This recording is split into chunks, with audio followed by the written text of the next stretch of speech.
What's going on, guys? It's Jack with Jack Banks MMA, and today I'm going to be giving you guys my early betting preview of UFC Fight Night, Sandhagen versus Song. Here we go.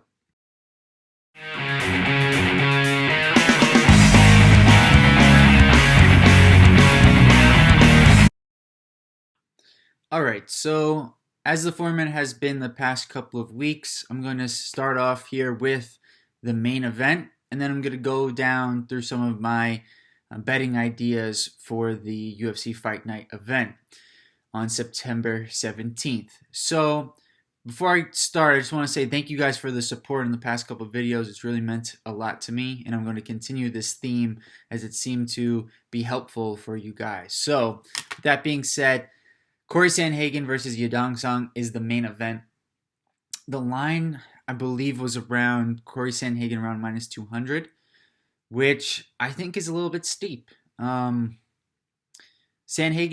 really good, but his past couple of fights have, well, the Dillashaw fight was really close, so I understand that. But the fight against Jan really showed a power discrepancy, and Song's got power. He's not quite as good as Pierre Jan, but I mean, not too many guys are, but I don't think he's too far off either. And I think that Sandhagen will win the first round, and then it's a matter of when does Song start to take over? Is it the second round, the third round, or is it the fourth round?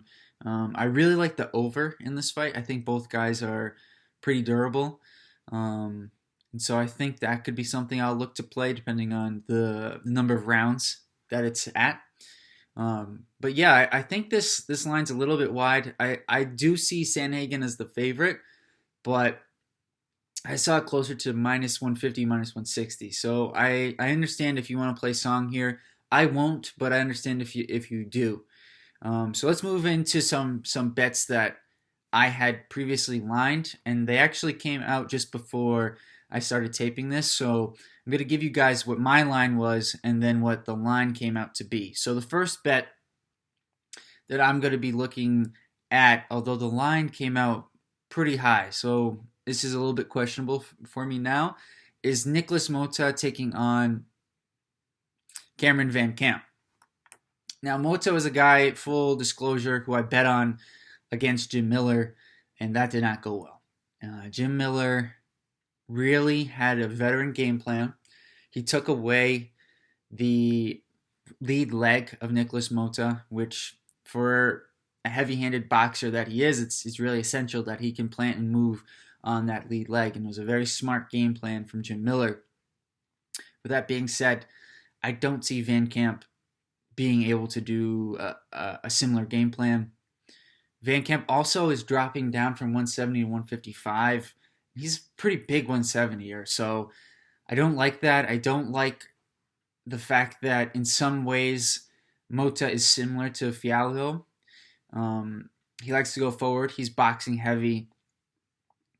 And while VanCamp did land on Fialho early, Fialho then took over and finished VanCamp pretty quickly in that fight. So I don't like the weight cut for VanCamp here. I like Motta's boxing. This was actually a matchup that they had put together a year prior, and then it fell out, and so now they're rebooking it.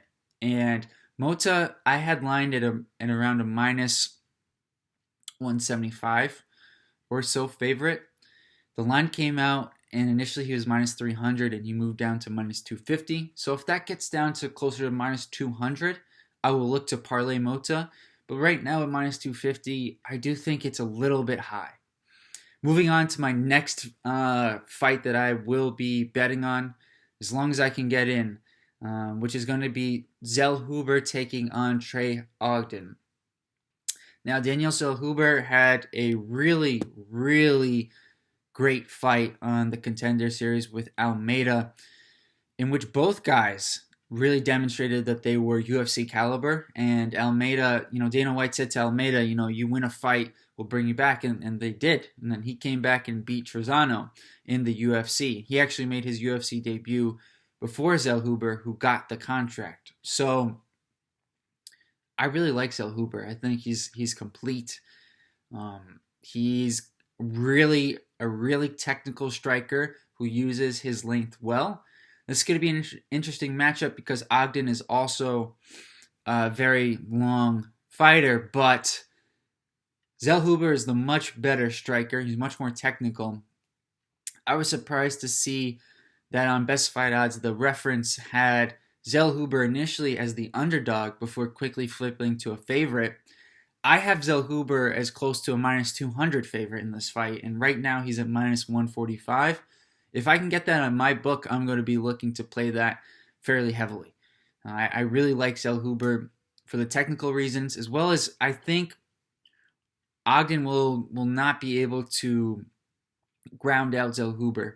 I think he's got decent defensive wrestling as well as his own grappling, which is pretty solid. So I really like Zellhuber in this matchup, and if I can get this anywhere around minus 150, minus 160, I will be looking to play it. Next up is Tony Gravely taking on Javid Basharat. This is a very interesting fight. A very interesting fight because Basharat, I really like Basharat. I think he's very technical. He's got good footwork. He has good jiu-jitsu. He just has a great feel from when he's fighting. He knows when to push, when to take his time. I watched that Trevor Jones fight a few times, and there were moments, especially in the third round, where Jones was able to connect. But Basharat always stays calm. He's always relaxed. He never seems rattled by the moment. And the other thing I was looking for was, in some of his regional fights, he had a habit of turning his back to his opponent when pressured. He did it a little bit against Trevin Jones, but I have a feeling that at Extreme Couture, they've kind of worked that bad habit out of him, and it didn't seem to show up in that fight. Tony Gravely, though, on the other hand, is tough. He's been improving with his hands. He's a very good wrestler. Basharat has not faced the caliber of wrestler as Tony Gravely, but Gravely makes mistakes. He's a good grappler, but he allows his opponents too many opportunities in the grappling for as strong of a wrestler as he is. Now, his boxing has gotten better, and we've seen that in his past couple of fights. You know, obviously the big finish against Munoz, but even the Nate Maness fight, if he hits Nate Maness 5 seconds earlier, at the end of, instead of it being 5 seconds before the end of the first round, if it was 10 seconds before the end of the first round, Gravely has a TKO at the end of the first round. Nate Maness was not there. So, and then unfortunately for Gravely, Nate Maness is able to recover, and then he cracks Gravely, and then that's the end. So he's certainly been improving on the feet. Having said that, I think Basharat's footwork, though, will make it complicated for Gravely to get his takedowns and to get Basharat in the areas of the cage where he can unload with his own hands.